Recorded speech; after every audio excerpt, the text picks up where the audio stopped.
Hello dear aspirants, welcome to SPM focus UPSC. आज के 3 जुलाई 2025 के एपिसोड में हम 4 इंपॉर्टेंट टॉपिक्स कवर करेंगे जो आपके यूपीएससी प्रिपरेशन के लिए काफ़ी रेलेवेंट है। पहला टॉपिक है खेलो भारत नीति 2025। दूसरा, will talk about successor of Dalai Lama issue. Thirdly, we shall talk about India's right to self-defense in international law. और fourthly, we shall talk about employment-linked incentive for formal job creation. तो चलिए शुरू करते हैं आज का एपिसोड पहला टॉपिक से, खेलो भारत नीति 2025। 1 जुलाई 2025 को यूनियन कैबिनेट ने एक नई नेशनल स्पोर्ट्स पॉलिसी अप्रूव की जिसका नाम है खेलो भारत नीति 2025। ये पॉलिसी 2001 वाली पुरानी स्पोर्ट्स पॉलिसी को रिप्लेस करेगा। इस पॉलिसी का अभी कहा जाए तो 5 मेजर पिलर्स दिया गया है। पहला हो गया excellence on the global stage. India का गोल है कि 2047 तक टॉप 5 स्पोर्टिंग नेशंस में इंडिया आए और साथ ही 2036 ओलंपिक्स और पैरालंपिक्स होस्ट करने का प्लान भी है अहमदाबाद में। Secondly, sports for economic development. इसमें फोकस है कि स्पोर्ट्स को टूरिज्म के तौर पे डेवलप करना, मैन्युफैक्चरिंग और प्राइवेट इन्वेस्टमेंट को बूस्ट देना, जो ultimately in the long run economic development लाएगा। Thirdly, sports for social development. हर लेवल पर इंक्लूशन और हेल्थ अवेयरनेस प्रमोट करना है और now everyone shall participate irrespective of caste and religion. Fourthly, sports as a people's movement. हर city और गांव तक लोग को इन्वॉल्व करना है इन स्पोर्ट्स कल्चर। और and fifthly, integration with education. NEP 2020 के अंदर स्कूल और यूनिवर्सिटीज़ में स्पोर्ट्स को प्रॉपर जगह देना और एडुकेटर्स को ट्रेन करना। ये पॉलिसी सिर्फ एक डॉक्यूमेंट नहीं है, ये एक विज़न है इंडिया की स्पोर्टिंग फ्यूचर के लिए।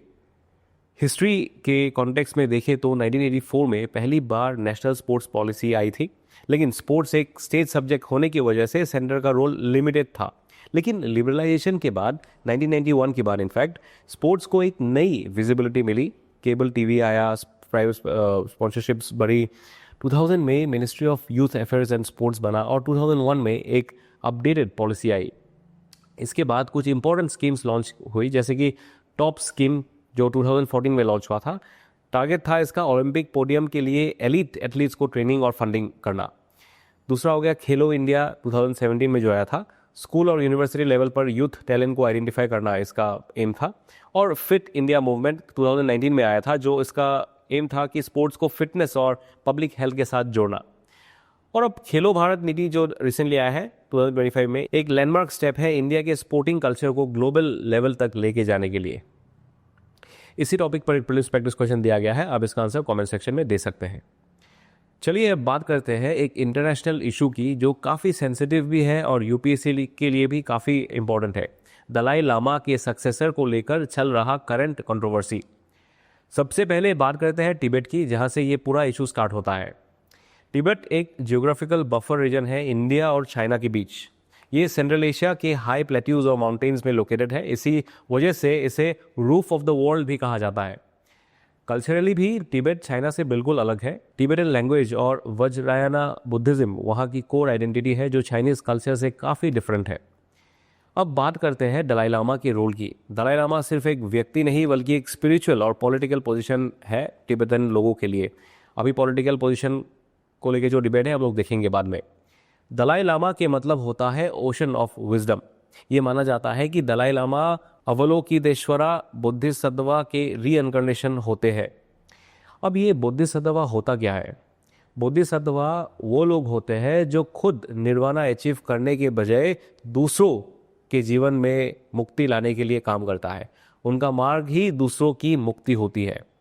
सबसे पहले दलाई लामा गेदुन द्रुपा 1391 में जन्मे थे, लेकिन 5th दलाई लामा लोब्सांग ग्यात्सो से ही एक स्पिरिचुअल के साथ साथ पॉलिटिकल लीडरशिप उनके पास आई।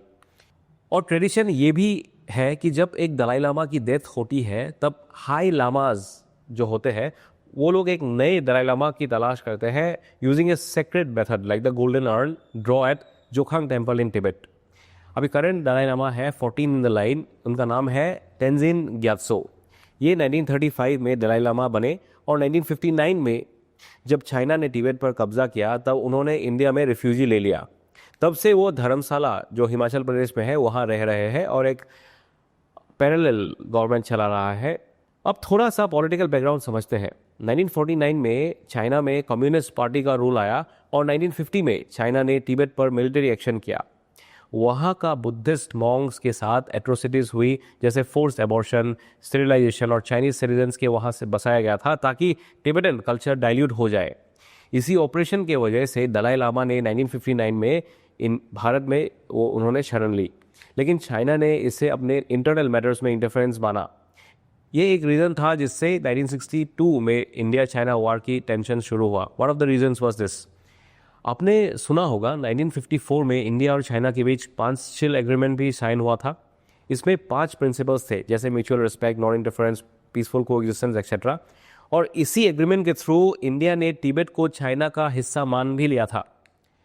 लेकिन कई एक्सपर्ट्स का मानना यह है कि नेहरू जी ने ये एक डिसीजन जो लिया था, ये एक स्ट्रेटेजिक मिस्टेक था। अगर तिब्बत का स्टेटस डिस्प्यूटेड रहता तो इंडिया के लिए चाइना के साथ डायरेक्ट कॉन्फ्लिक्ट अवॉइड करना आसान होता।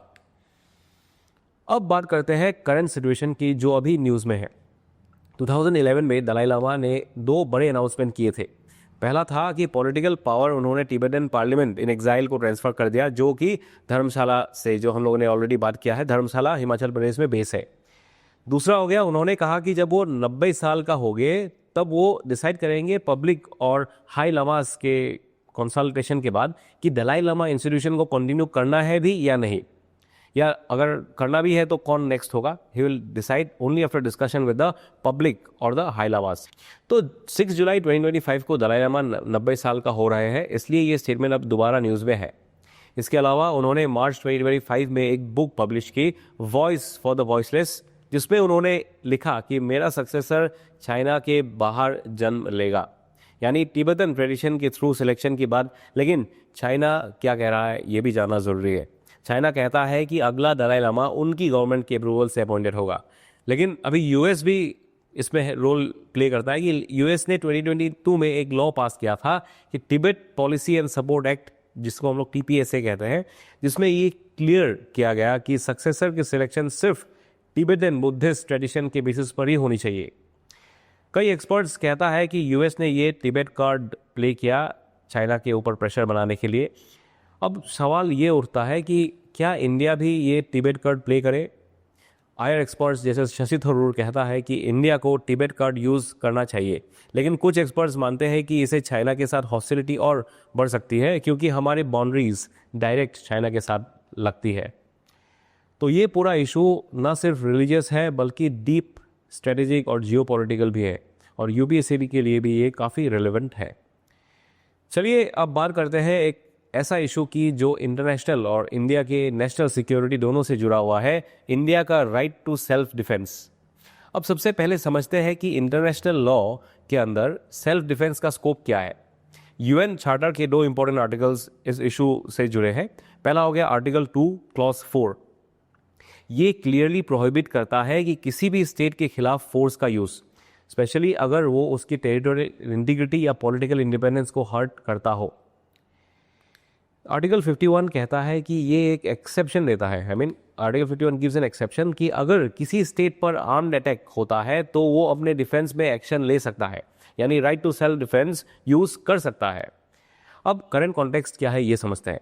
हाल ही में इंडिया के external affairs minister S Jaishankar ji ने क्वाक फॉरेन मिनिस्टर्स मीटिंग में कहा कि India has every right to defend its people against terrorism, यानी अगर किसी टेररिस्ट अटैक में इंडिया सिविलियंस या सोल्जर्स मारते हैं तो इंडिया अपने right to self defence exercise कर सकता है। अब आप पूछेंगे क्या इंडिया ने कभी ऐसा किया है? इसका एक रिसेंट एग्जांपल है ऑपरेशन सिंदूर। गवर्नमेंट ने ऑपरेशन के बारे में ओपनली आर्टिकल 51 का रेफरेंस नहीं दिया, लेकिन कई एक्सपर्ट्स मानते हैं कि ये एक्शन आर्टिकल 51 के फ्रेमवर्क के अंदर ही आते हैं, क्योंकि इंडिया ये कंट्रोवर्सी अवॉइड करना चाहता है कि कोई कहे कि इंडिया ने इंटरनेशनल नॉर्म्स वायलेट किया। लेकिन यहाँ एक चैलेंज भी है कि पाकिस्तान बार बार कहता है कि जो अटैक्स होते हैं वो पाकिस्तान की आर्मी नहीं करती, बल्कि नॉन स्टेट एक्टर्स या टेररिस्ट ग्रुप्स के थ्रू ये होता है, जैसे कि पहलगाम अटैक। लेकिन रियलिटी ये है कि काफ़ी टेरर ग्रुप्स जैसे लश्कर तैयबा, जैसे मोहम्मद, एक्चुअली पाकिस्तानी आर्मी के प्रॉक्सी की तरह काम करते हैं, तो इनडायरेक्टली वो पाकिस्तान का ही एक एक्सटेंशन है। इसलिए इंडिया का कहना है कि राइट टू सेल्फ डिफेंस का यूज़ करना एक लीगल और जस्टिफाइड एक्शन है।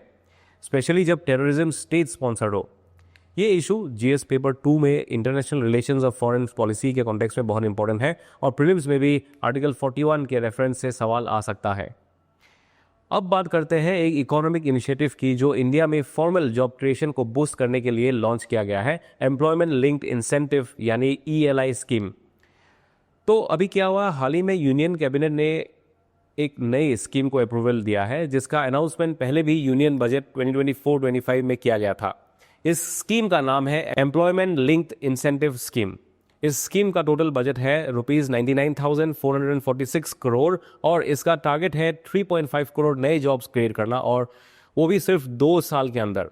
लेकिन इस स्कीम का मेन फोकस है फॉर्मल जॉब्स और वो भी स्पेशली मैन्युफैक्चरिंग सेक्टर में। चलिए अब सिंपल लैंग्वेज में समझते हैं कि ये स्कीम कैसे काम करेगी। ELI स्कीम को अभी 2 कंपोनेंट्स है। पहला है कि कंपोनेंट ए और कंपोनेंट बी। कंपोनेंट ए में क्या है कि ये उनके लिए है जो पहली बार जॉब ले रहे हैं, यानी फर्स्ट टाइम एम्प्लॉयज़। गवर्नमेंट इन्हें 1 महीने की सैलरी के बराबर इंसेंटिव देगी, लेकिन मैक्सिमम लिमिट 15,000 तक ही होगी। ये पैसा डायरेक्टली एम्प्लॉयज़ के अकाउंट में DBT के थ्रू दिया जाएगा, डायरेक्ट बेनिफिट ट्रांसफ़र के थ्रू दिया जाएगा 2 इंस्टॉलमेंट्स में। लेकिन कुछ कंडीशंस भी है, जैसे कि एम्प्लॉय का EPFO में रजिस्ट्रेशन होना चाहिए और उनकी सैलरी 1 लाख से कम होनी चाहिए। अब बात करते हैं कंपोनेंट बी की। ये जो एम्प्लॉयर्स के लिए है, एम्प्लॉयर्स को हर नए एम्प्लॉय के लिए ₹3,000 पर मंथ तक का इंसेंटिव मिलेगा for a period of 2 years. Manufacturing sector के लिए ये इंसेंटिव एक्सटेंड हो सकता है 3rd और 4th ईयर तक भी। वेज के हिसाब से इंसेंटिव ब्रेकडाउन कुछ इस तरह है। 10,000 तक जो सैलरी है उन पे ₹1,000 पर मंथ सब्सिडी मिलेगा। 10,000 से 15,000 में ₹2,000 मिलेगा और 15,000 से 20,000 तक जो है उनमें ₹3,000 पर मंथ मिलेगा गवर्नमेंट के साइड से। कंडीशंस क्या है एम्प्लॉयर्स के लिए? एम्प्लॉयर का EPFO रजिस्ट्रेशन होना चाहिए। अगर उनका स्टाफ 50 से कम है तो कम से कम 2 नए एम्प्लॉयज़ हायर करना पड़ेगा, और अगर 50 या उससे ज़्यादा स्टाफ है तो कम से कम 5 नए एम्प्लॉयज़ अभी हायर करने पड़ेंगे। इन नए एम्प्लॉयज़ को मिनिमम 6 मंथ्स तक कंटिन्यूसली काम में रखना होगा, तभी इंसेंटिव मिलेगा। तो ये स्कीम बेसिकली 2 लोगों को टारगेट करती है, नए जॉब सीकर्स और जॉब देने वाले एम्प्लॉयर्स। दोनों के लिए इंसेंटिव है, इसलिए ये पॉलिसी एम्प्लॉयमेंट पुश के लिए काफ़ी इफेक्टिव साबित हो सकती है। UPSC के लिए ये टॉपिक GS पेपर 3 के इंडियन इकोनॉमी, एम्प्लॉयमेंट और एक्सक्लूसिव ग्रोथ के अंदर ये काफ़ी रेलेवेंट हो सकता है। जाने से पहले आपका स्क्रीन पर आज के टॉपिक्स के रिलेटेड कीवर्ड्स दिए गए हैं, इन्हें आप अपने मेंस आंसर राइटिंग में यूज़ कर सकते हैं। और इसी के साथ आज के एपिसोड यही समाप्त होता है। कल फिर मिलेंगे नए टॉपिक्स के साथ। This is focus UPSC signing off. जय हिंद।